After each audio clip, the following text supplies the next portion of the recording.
Hello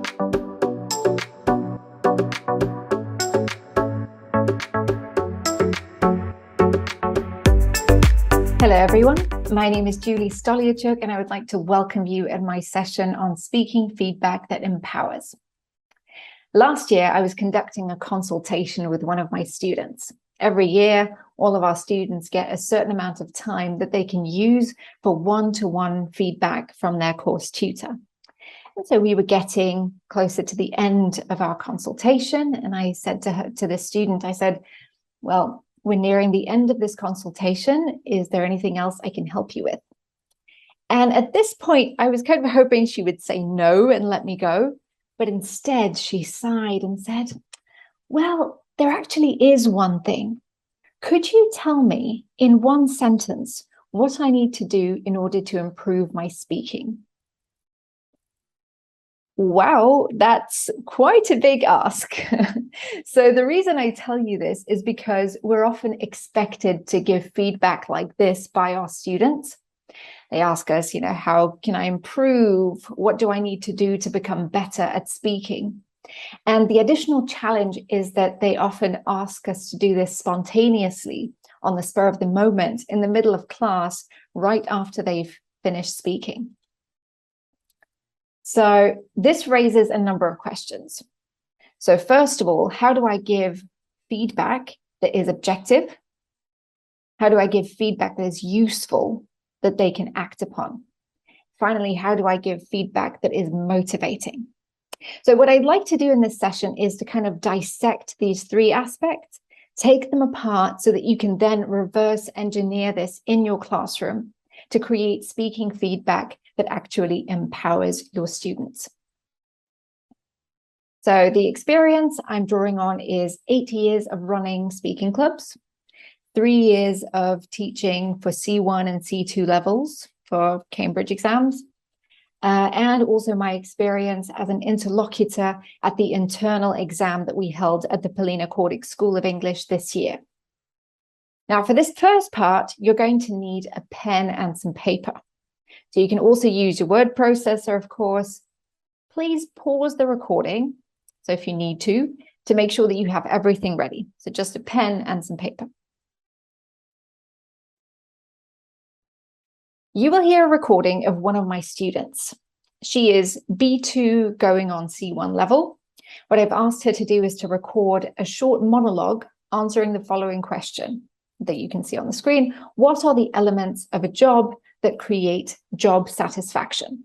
Now, I'd like you to listen to the audio and make notes. What things might you comment on after you've listened to this monologue? So please write down anything that you might mention. For me personally, the most satisfactory part of my job is that I can see the results immediately. And I don't like to set goals that are far away in time. I want to see how it all resolves in a short period of time. I also like to divide big tasks into smaller ones, because after every completed task, you get this little endorphin boosts, and it really helps to motivate yourself to work more and work harder. Positive emotions are very important here. Another important thing is motivation from the others, because, as any other person, I like that other people like my job, and positive feedback from professionals or from the audience is really important, and it gives huge motivation to work more and sorry. Right. Now, please take a moment to look at what you've written down. For the sake of fairness, I'll show you the real notes I made while listening to the audio for the first time. So here they are. Your notes probably look neater than mine, and you probably won't make out much of what I've written, but that's okay. What matters is that the notes make sense to the writer. So we'll come back to my notes later, but now let's have a look at what aspects you could potentially give feedback. And as we go through them, make note on which ones you focused on in your own writing, in your own notes. So here's a list of 9 aspects that I've singled out based on a combination of the Cambridge exam criteria and some other criteria for assessing speaking that is commonly found in the classroom. We'll go over them line by line, starting with the top left corner. Now, can you guess what the A stands for? Probably got it. The A stands for accuracy.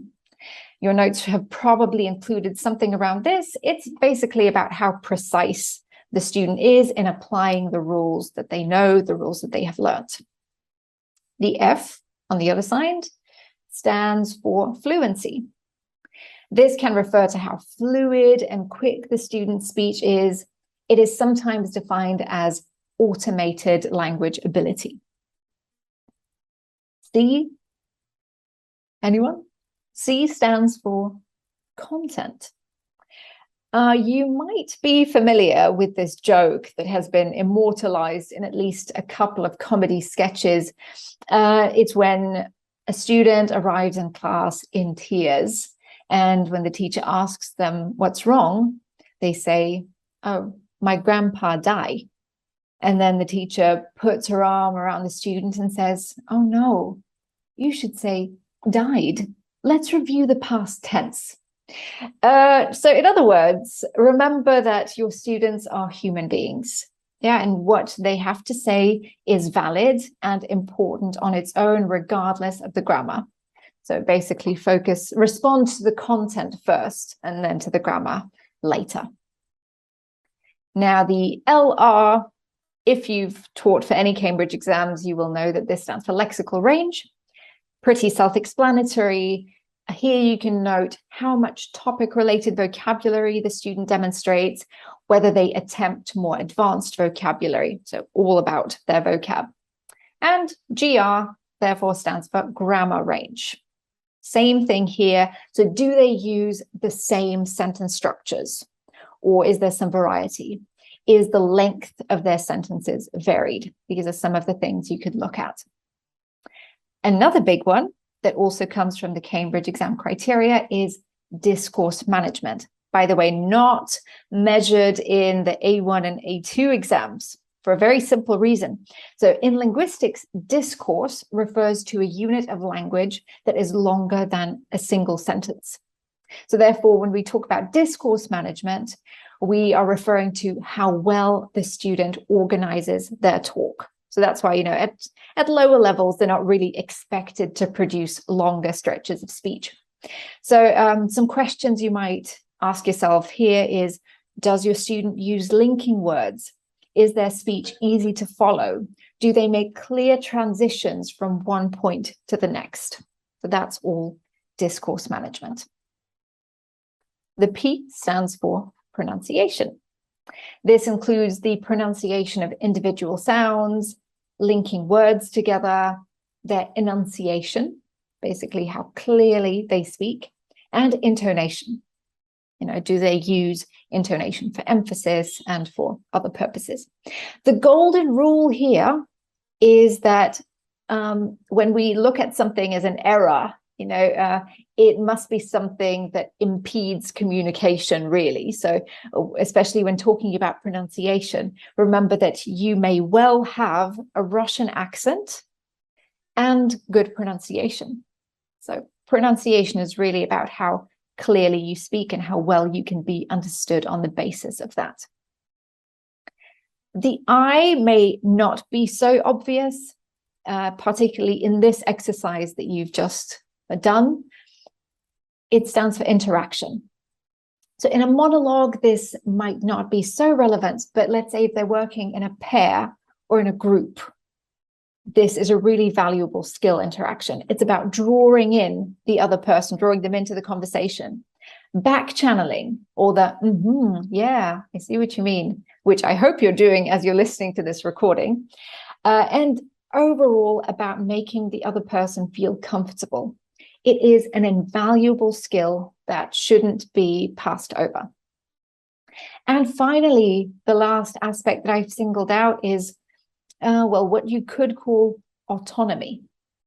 It's about how well students take responsibility for their own speaking. So coming back to lexical range, so do they attempt using more advanced vocabulary, say, than the level that they are at? Do they have that confidence to try out new things? Do they self-correct when they realize they've made a mistake? How do they act when they are stuck trying to find the right word? These are all things that can contribute to their overall, to how well they perform. These are the 9 things that I've singled out. I'm sure this list is not comprehensive. I'm sure there are other things that you could work with, but I think this is a pretty good start. And when I look at all of this, I might even say that this may be a bit overwhelming. Yeah.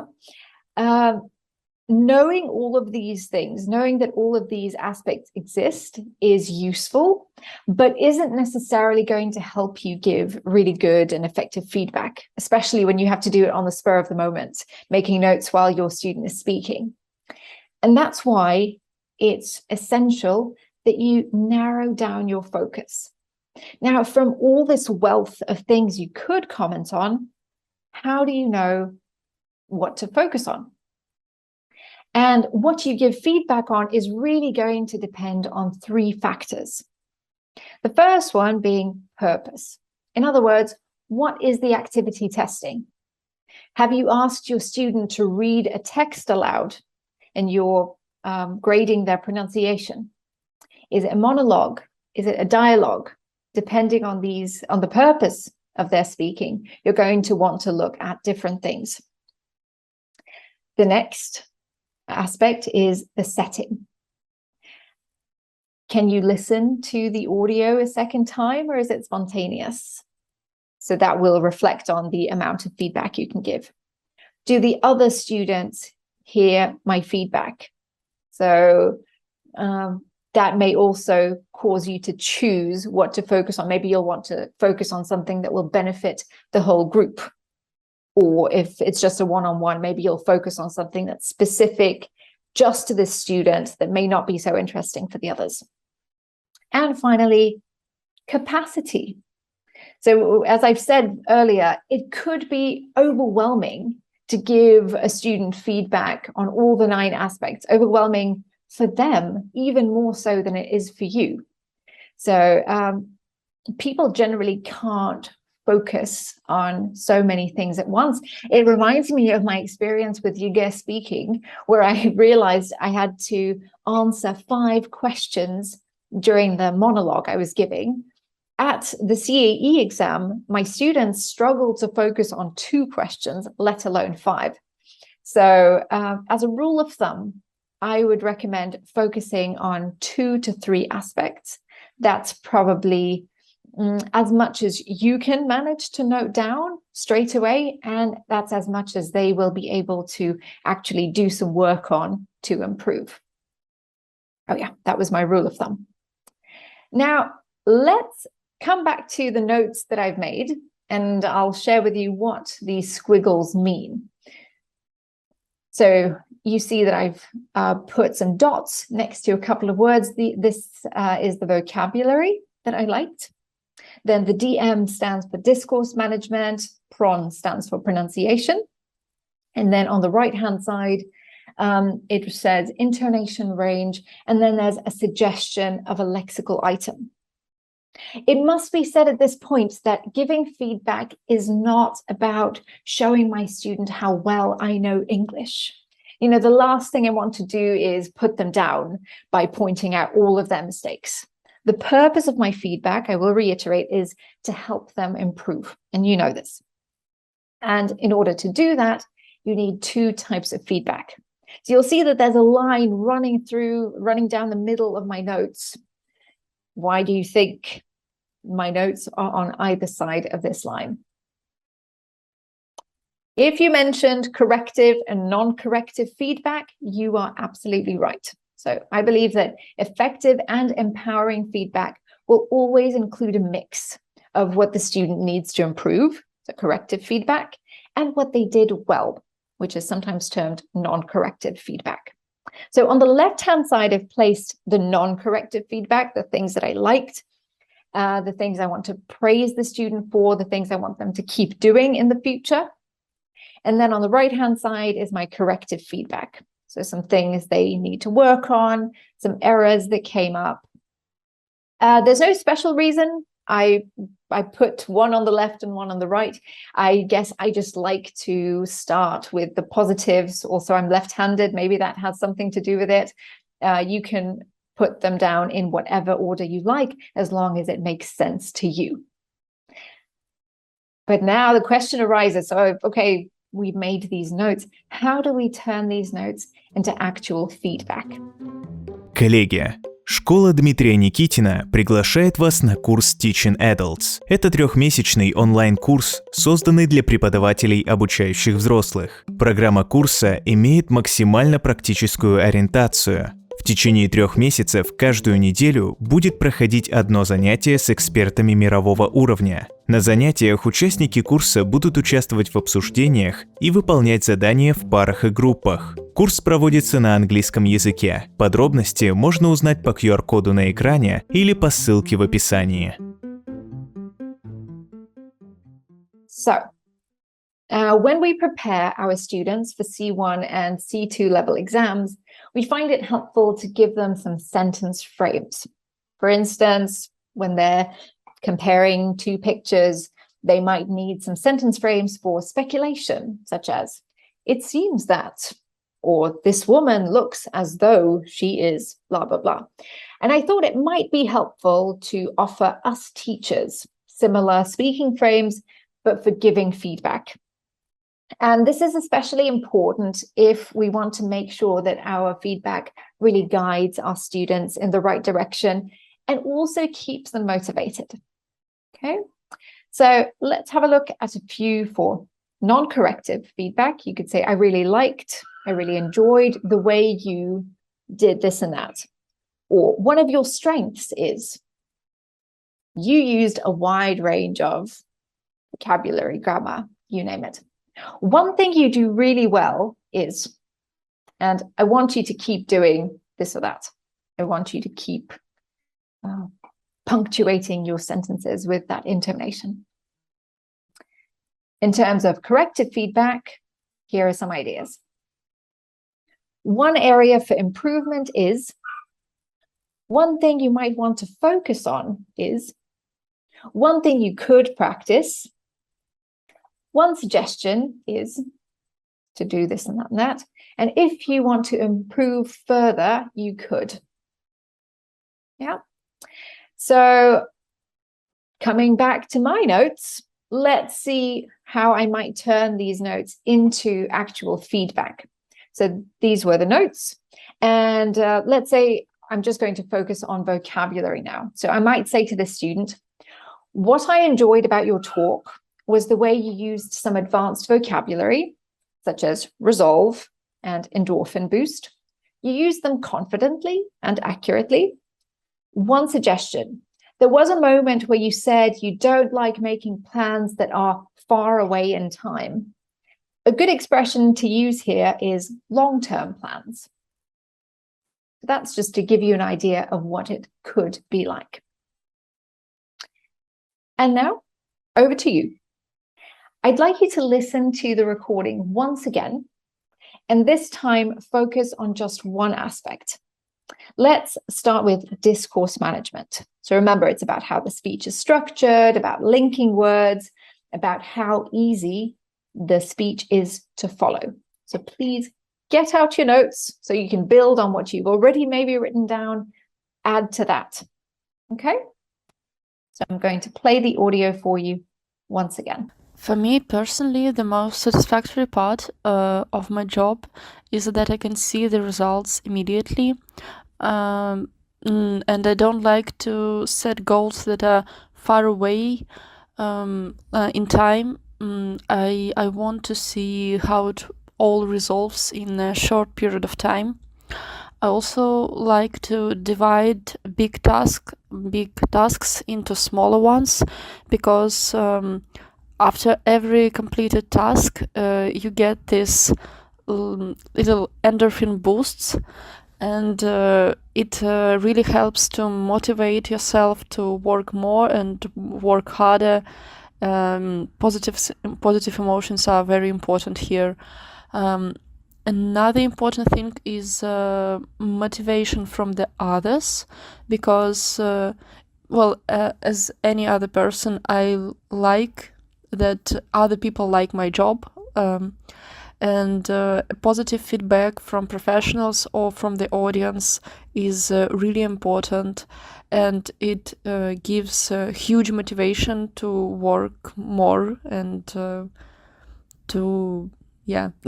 sorry. Okay, that's the end of the recording.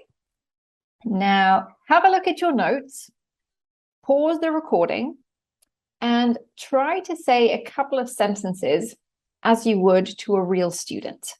So don't worry, I'll put the sentence frames up on the screen for you. So once they're up, you can then pause the recording and see what you came up with as you listen to this recording. Okay, now when you have finished giving your feedback, I would like to offer you what I've written down, and I'll put it up on the screen as well. I might say something like this. Overall, your speech was easy to follow. One of your strengths is the way you use introductory phrases to clearly mark the beginning of each new idea. Phrases like, for me personally, I also, what's important here, another important thing. At the end, though, you trailed off. So one thing you could practice is thinking about how you can end your speech. So thinking about it in advance, maybe during class, as we're having these sessions, might be helpful here. Okay. So that's just one possible way of doing that. Your answer might have been different. That's okay. As long as you're saying something of substance, telling your student how they can improve and not putting them down. That's the basic recipe. And I also have a pro tip for you, because keeping track of everything can be very demanding and overwhelming. I recommend involving your students in the speaking assessment process.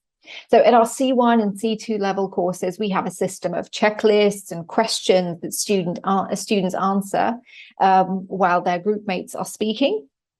But you don't have to make it so complicated. You could simply start by asking your students, what is one thing you liked about your partner's answer?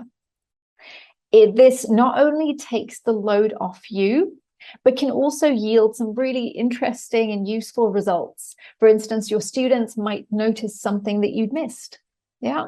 Also, it contributes to the cohesion and overall friendliness of the group, because they will be focusing on each other's strengths. Yeah.